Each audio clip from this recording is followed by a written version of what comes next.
Hello, everybody, and welcome to this week's episode on Fit as a Fiddle. I have a really exceptional guest on the show for us today. She is an author and a journalist. She's an Emmy Award and Peabody Award nominated television journalist, speaker, and television host. And most recently, she's the author of the #1 new release on Amazon book, Modern Manhood. Woo, we have the book right here.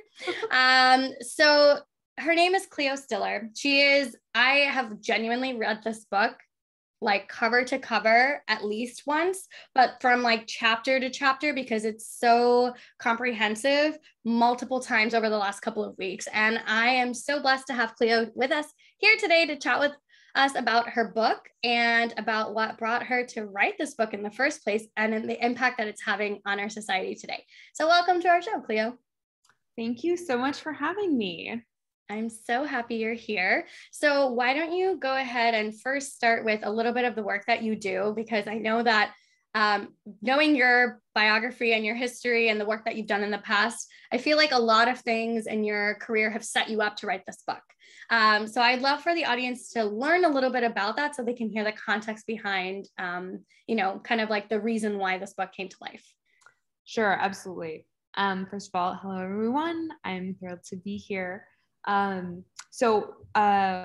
first job in reporting, so I'm a journalist by trade. And my first job in reporting was at Bloomberg covering financial markets for them. I got very good at talking to people about money, which most people do not like to talk about. It was a very uncomfortable topic in my family. My mother and my father, they're still together, and they have a really wonderful marriage. But my mom told me, when I was 16, if there is one thing your father and I really ever fight about, it's money. And it's because neither of them really understood it or like to deal with it. And so for me then to become a reporter that focused on talking to people about money and finance and saving and the economy was kind of a big deal. And what it taught me as a journalist is that, oh, you know what? I'm actually really good at getting people to open up about uncomfortable topics. And so my next job after Bloomberg was working for Univision as a television host for them. I hosted a television show about health and relationships. And my father would call me and be like, what happened? I thought you were into international politics. Now you're talking about online dating. And I explained to him that I had noticed the through line on my reporting, like I said, going from money to relationships, was actually the two were very similar. The topic obviously different, but really trying to create space for people to talk about uncomfortable, taboo topics is very important to me, especially because I'm an active citizen in this world and I really want my work to make this world a better place. So, all right, I'm hosting the show for Univision about health and relationships. It's the second best performing show on the network. Very successful. We get that Peabody Award nomination. We're heading into, I think, our 4th or 5th season when the Me Too movement, the Harvey Weinstein scandal breaks. And in the wake of that, there was such a flurry of activity, right, culturally for us. I mean, it started obviously as a story about very powerful people abusing their power in Hollywood. But the ripple effect was immense, right? And I'm sure there's not a single person listening to this podcast who didn't have a personal reaction in the last couple of years to this cultural shift. So my show was like, I'm a women's health reporter. That's really like my beat. And my show was for women and men, but it was done by a primarily female team, and certainly with a nod towards women's health. And what ended up happening in the wake of Me Too, so around 2018, which I will just say, I know it was only 3 years ago, but that feels like dog years to me. Yes. And, right? Probably you too. 100%. So Me Too happens, a year goes by in 2018. So many men who watched my show had started to write into me, are you going to do a season on this? Because I have so much to say about what's happening right now, but I'm kind of afraid to say anything because I don't want to get in trouble. And then inevitably they would ask me a question, something about their personal lives, some incident that was sort of unfurling, and they were confused about what was the best way to proceed. And these were questions that had they asked me 5 years earlier, you kind of would have dismissed them.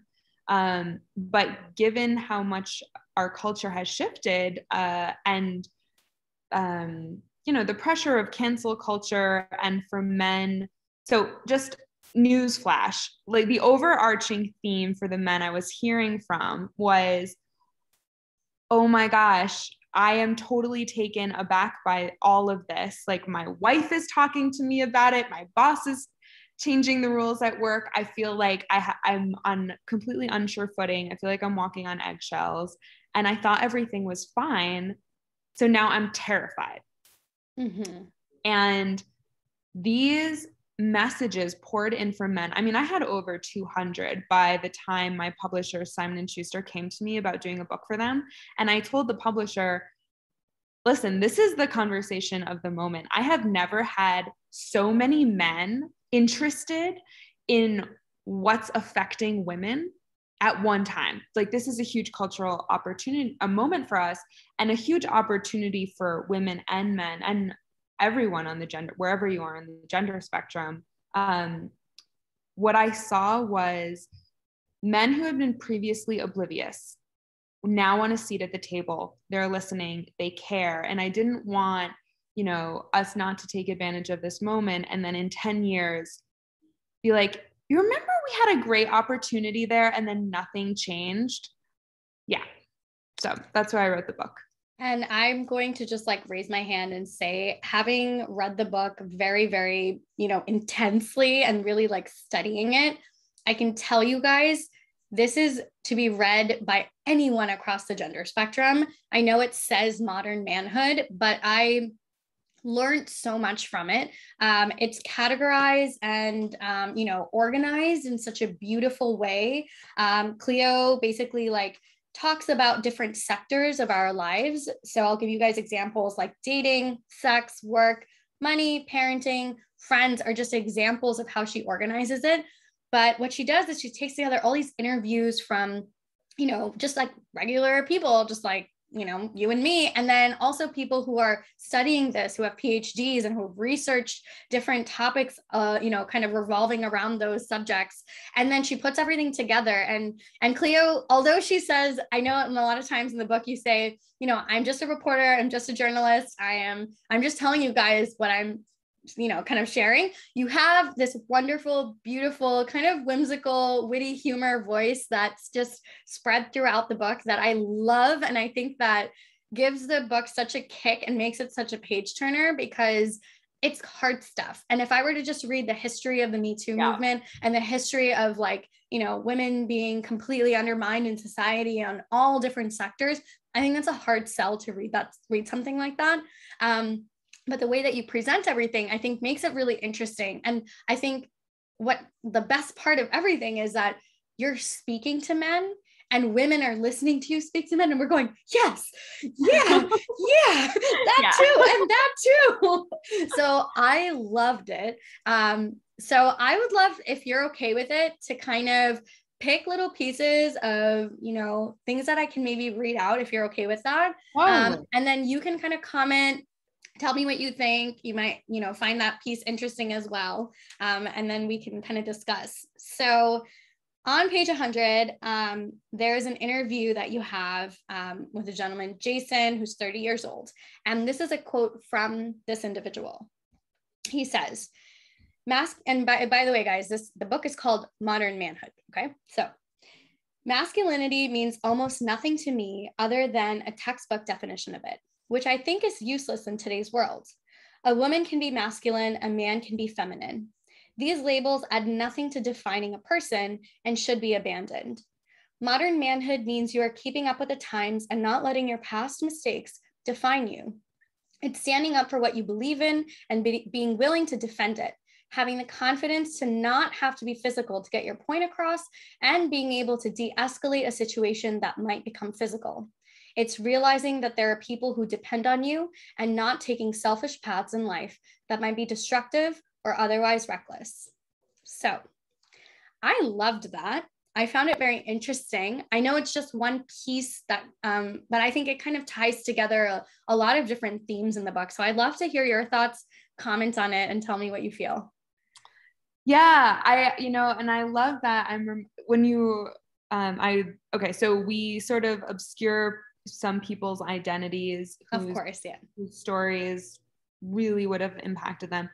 But Jason would be fine with me saying, like, he was a construction worker from New Jersey, who had been connected, like his friend watched my show, saw an ad on the show that we were going to write this book, and then recommended that Jason reach out to me to talk about this.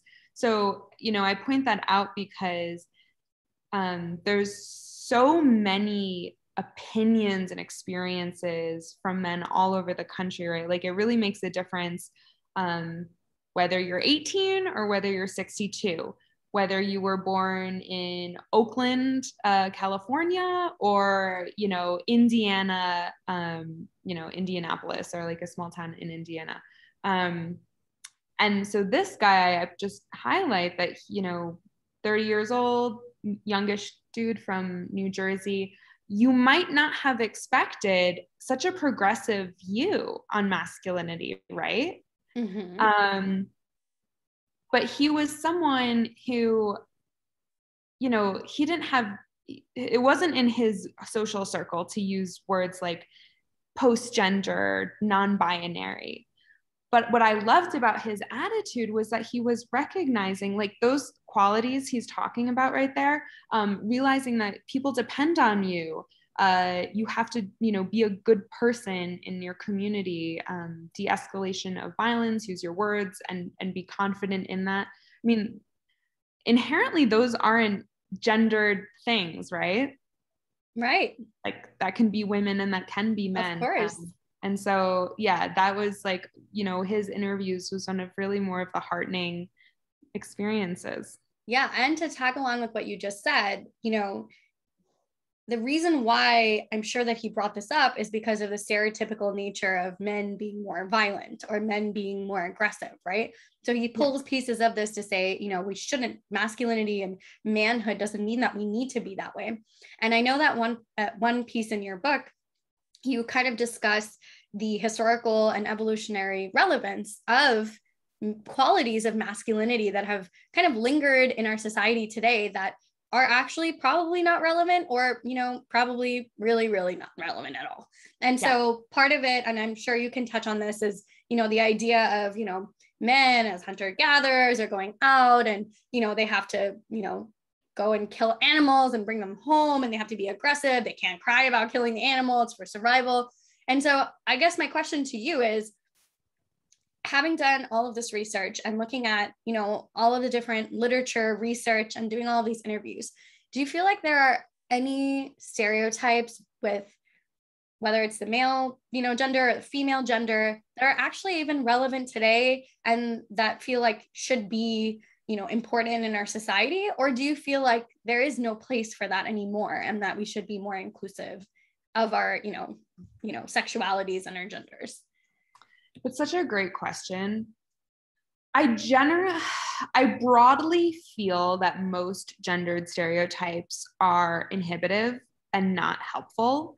When men ask me, what does a good guy do and then they like name a scenario, they describe a situation they're in, like, what's the good guy thing to do here? I tell them, asking what the good guy does in this situation is actually not my recommendation. It's not the modern manhood view of things. My recommendation is to ask yourself, what does a good person do? What does a good person do in this situation? Because men, like women, are so broad in their experiences that it's actually really, there's so much more we can be these days. We don't live 200 years ago where we had these really confined roles. There's so much more freedom now. And so to simply view yourself through this lens of like being a man and a man does this and a man does that, it's very limiting, and you don't have to do that anymore. So I'll give an example. You actually mentioned it with a hunter-gatherer, because I thought this was fascinating. The money chapter is one of my favorite chapters, probably not. Mine too. It's so good. So basically I'll tell, your listeners, I'm sure this will sound familiar to many of them. One of the biggest questions one of the questions that I got over and over again, and by the way, like I'm such a nerd. So all the questions I got from men, I color coded them and coded them in Excel. And so, by theme. So by the end of, coding 200 questions, it was very clear. Okay, this one I've been asked like 27 times. So we have to tackle this one. One of the big questions I got asked that becomes the foundation of the money chapter is this question from guys, which was just like, essentially, my girlfriend or my wife is out earning me. And I hate to say this because I think of myself as progressive in so many other ways, but it is killing me that she makes more than me. My friends are teasing me about it. I can't really get over it. We opened the chapter with a story from a guy that just was like, it was so upsetting. He was in a really great relationship with a woman. And she was a physician. He was a creative director, but his job was so stressful for him that he was in recovery, and the job was so stressful that it was making him almost start using again, like abusing alcohol. And so he quit to preserve his health. And she said, I have absolutely no problem with that. Like, your health is the most important. Like, let's find a job that suits where you are in life. And so he got into, I think it was woodworking or something more with his hands, right? That just did not make nearly what he had been making in his corporate creative director role. And though his partner said, I absolutely do not care, and I am happy to cover more of the bills, it doesn't matter. She really felt like he was a great partner in so many other ways. He could not get over it. And so he ended up taking on more and more projects and pushing her away and pushing her away. And finally, she said to him, I'm ending things with you. It has nothing to do with the money. It has only to do with the fact that you are completely unavailable to me and you've boxed me out. Yep, I remember that. Yeah. And it's heartbreaking, right? Yeah, it is. Yeah. And the truth is, as we know, or as I've learned, women are increasingly out earning their male partners, and this is particularly true in urban settings. And so this is actually a very common scenario, but we don't talk about it, and we haven't up-leveled our behavior. So the question is basically, the underlying question is, right, like, are men inherently hardwired to provide? Like, have we flipped nature on its head with women out earning their male partners? And the reason this book is very much a mix of history and anthropology and neuroscience and behavioral economics. But one discipline I really wanted to deal with was anthropology and neuroscience, particularly because I know people think gender is quote unquote hardwired. And so I really wanted to dig into that in this book. And so the question of, okay, what's the deal? Are men hardwired to provide? It turns out, if you go back to Neanderthal days, the dual income system was the system for men and women. So while we tend to think of men as the providers all through history, that's just not true. Yes, men did go hunt, and so they would get kind of like the big fare, which I describe in the book like the luxury items, your Cartier watch, that was like the man went to go get that with like the animal that they killed. But let's be real, they were only able to successfully kill about once a week.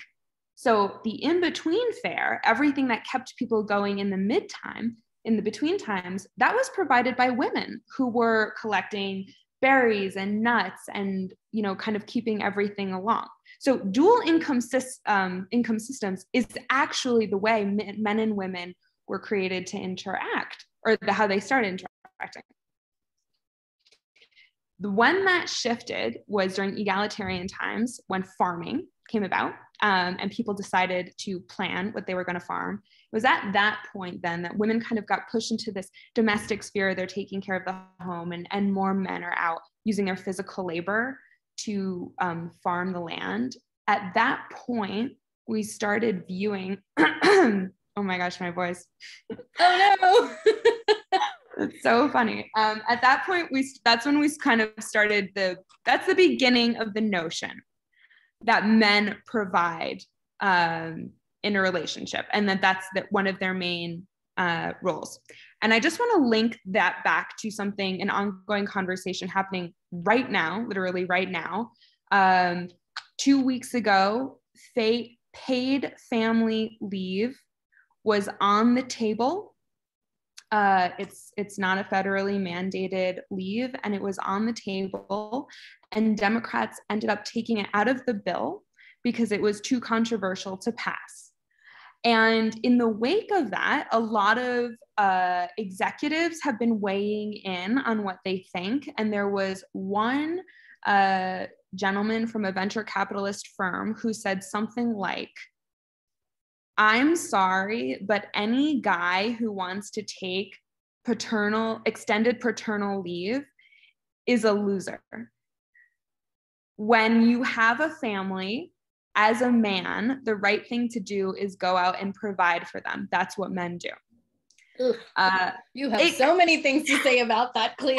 It just burns me up, and it makes me crazy, but it makes me come back to the purpose of the money chapter, which was this idea that, so first of all, we debunk this idea that only men provide, because that's not true. Women and men provide. They often provide differently, but they provide.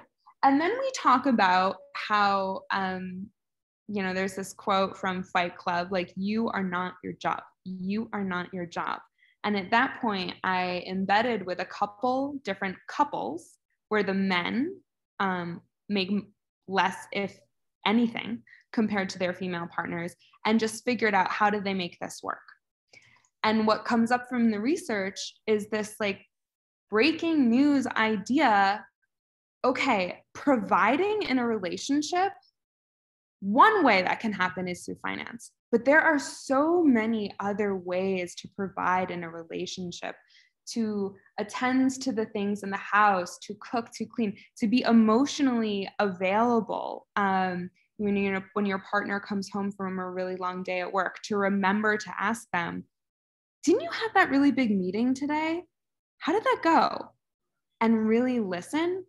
That's providing in a way that has nothing to do with income, but is so important for partnership.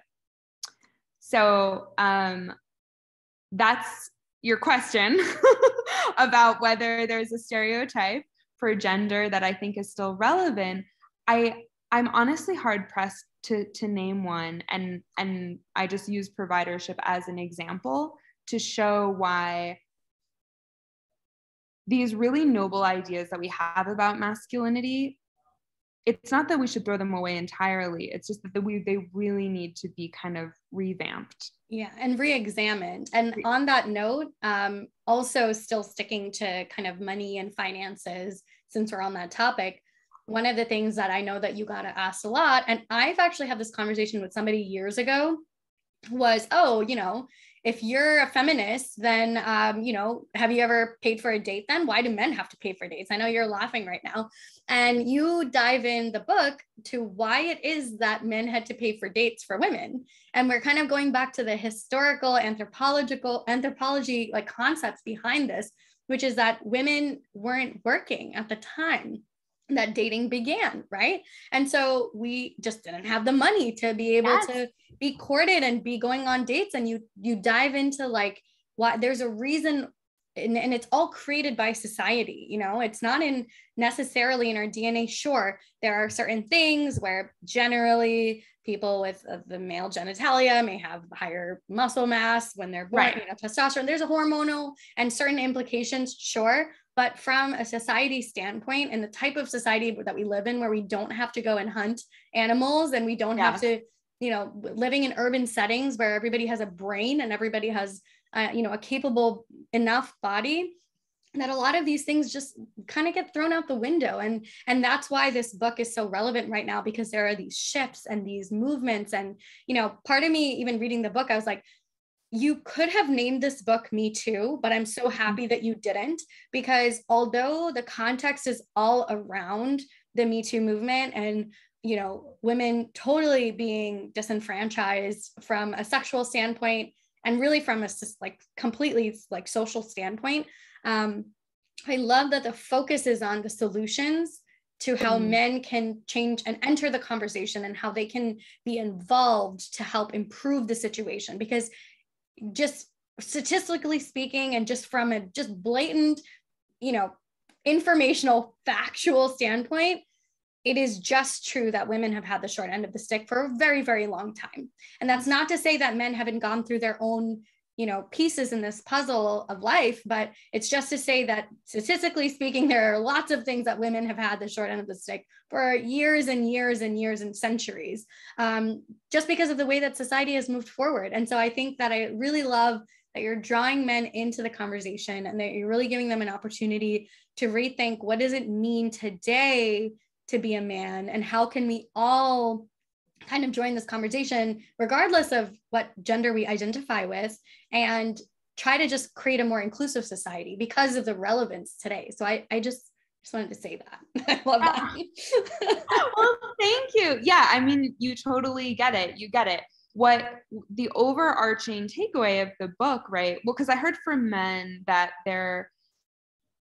so actually, this is what people often ask me, what's the most surprising thing I learned while reporting this book?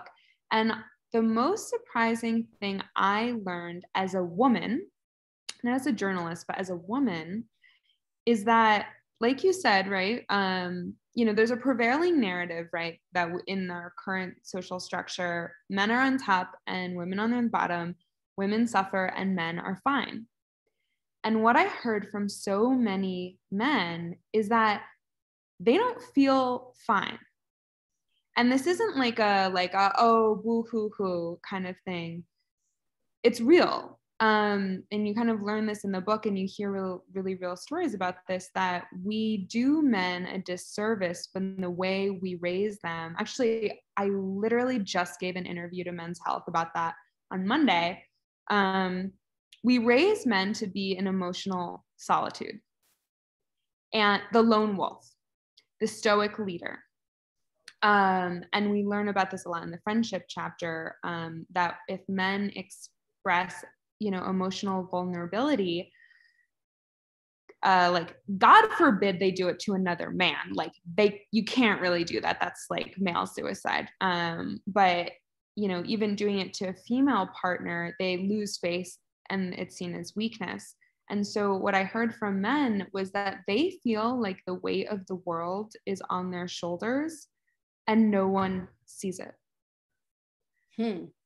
And, you know, as a journalist who's reported on women's health for so long, it's kind of like this conundrum where you're like, well, I just spent a decade reporting on women's issues that are often, you know, happening because men are behaving badly. And now I'm talking to men, and they feel like they also have the short end of the stick. And what is really revealed is that in this gender binary that we have, no one is served. No one is served. Mm-hmm. Men feel not listened to, not seen, not heard, misunderstood. They feel like their backs are in a corner. And then meanwhile, actually, I'll highly recommend this. Why I was talking to Men's Health on Monday was because Saturday Night Live had a skit over the weekend called Man Park. And the premise of the skit is that women and the girlfriends and wives take their boyfriends and husbands to a man park, like a dog park, where men can talk to each other and interact and emotionally connect to each other, because left to their own devices, men don't do that. And so that's so funny. The women are fed up with the men just unloading on them in every way. And it's kind of tongue in cheek, and it's funny because any woman who has been in a relationship with a man and is listening to this interview will know exactly what I'm talking about. But it's ultimately very sad, because we have this joke in my family, right? Dad has no friends. Mom has a ton of friends, and dad has the dog. But the truth is, this is not just my dad, right? It's all over. So. Yeah. I mean, I actually, while you were talking about the whole, lone wolf and emotional, isolation piece, I can tell you right now, my dad is exactly the same way, where, I mean, each piece of this book, I could see so many, parts of him reflecting. I mean, I've heard from a very young age where he would say things like, for me, my job and making money for this family is more important than even having you guys in this house with me right now. Because if I don't have my job, I can't provide for you, and I can't have you. We wouldn't be here if it wasn't for me being able to provide, the things that you hear like that, anytime my dad would get even remotely emotional about anything, he would leave the room completely. Like we weren't allowed to see him get red in the eyes or, get red in the face ever, because that was just, as an Indian man in a household, raising his children around his wife, like, you don't show emotions, and you make sure that you bring the paycheck home every single week.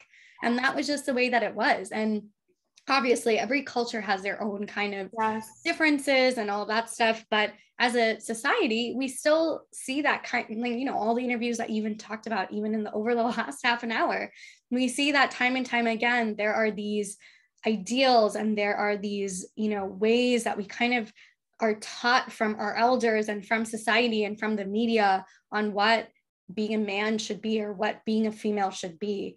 And we could dive into a whole nother topic on what is being a female, of course, but just going off of your book, Modern Manhood, I think that the piece that I want everybody to take away from today is that I want everybody to take a look at what do they actually define their manhood or womanhood or whatever you identify with as, and just take a hard look at why you feel that way. I think it's really important to recognize what it is you feel and then why it is you feel that way. Like for me, I'm telling you right now, my ideals of what men should be comes from my dad, right? It comes from my uncles and the elders in my society. And that's not my fault. And it's also not their fault. There's nothing wrong with those things happening. But what's wrong is when those ideals get embedded in certain ways that end up becoming harmful to either party, right? And so what we want to do is just make sure that we keep an open mindset and we really analyze our behaviors. Why do you feel like you're in, you have to pay for a date? Or why do you feel like, why should I pay for a date? Or why do you feel like I need to, be this person sexually to be worthy, or, the opposite? Why do you feel those different pieces of who you are? And just reckon with that and analyze that, and then understand and have these conversations with people who don't identify as maybe the gender that you are, so you can open up these conversations and that we can all just grow as a society, because I think we're all moving in a direction where it's just not another day, not another minute. That's enough. We can all just love each other and not hurt each other and not say things that are harmful. So I guess I'll leave it at that. And I'd love for you to chip in and, tell us your pieces. I think that was such a good closing. Yeah, I mean, I encourage everybody to read this book. I'll read it out again. It's Modern Manhood, Conversations about the Complicated World of Being a Good Man Today. Author Cleo Stiller. I hope you guys get the book. I have it, and I'm going to keep it on my kitchen table and read pieces of it over and over again because it's so fun.